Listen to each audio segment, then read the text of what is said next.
Hey guys, how you going? This is Billy Eat World, and on today's episode of Weapon of the Week, we're taking a look at the M16A4, which has been suggested by quite a few of you guys over the last few months. Any of you guys who watch this channel on a regular basis would know that this is probably my favourite weapon in the game, so it's about time I got a chance to take a look at it in this series.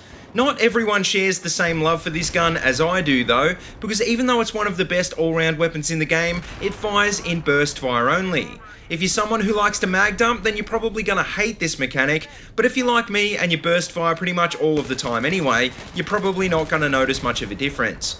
Now, statistically, the M16A4 is a beast because not only does it have an above average rate of fire of 800 RPM, it has the fastest reload speed of any primary weapon in the game.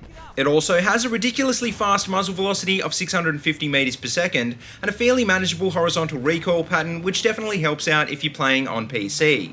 Apart from the fact that this gun is burst fire only, there really isn't any bad stats to balance this gun out, except for maybe its fairly decent vertical kick.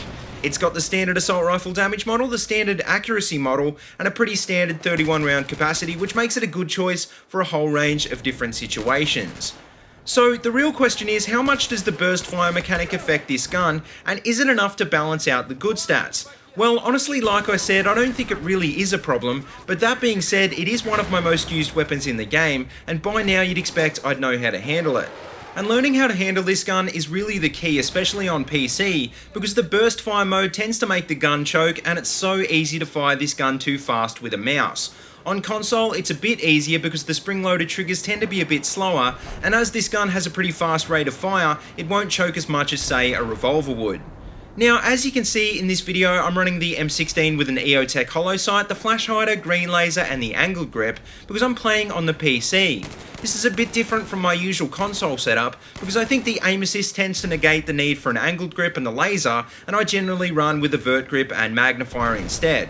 Also, another reason I don't run with the magnifier on PC is because I don't tend to go for as many long-range targets, because the threat from snipers is a lot greater than it is on console.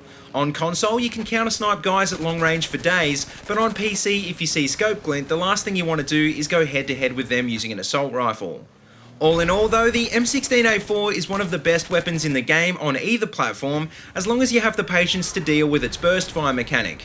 This seems to be a pretty common trend because if you take a look at the 93R pistol or the AK-12, they both give you better overall stats as a trade-off for their burst fire mode.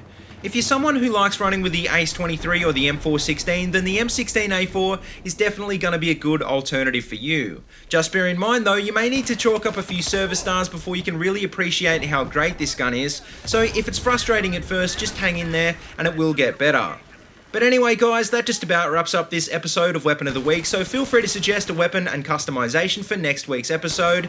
And as always, if you like what you see, don't forget to like, comment, and subscribe.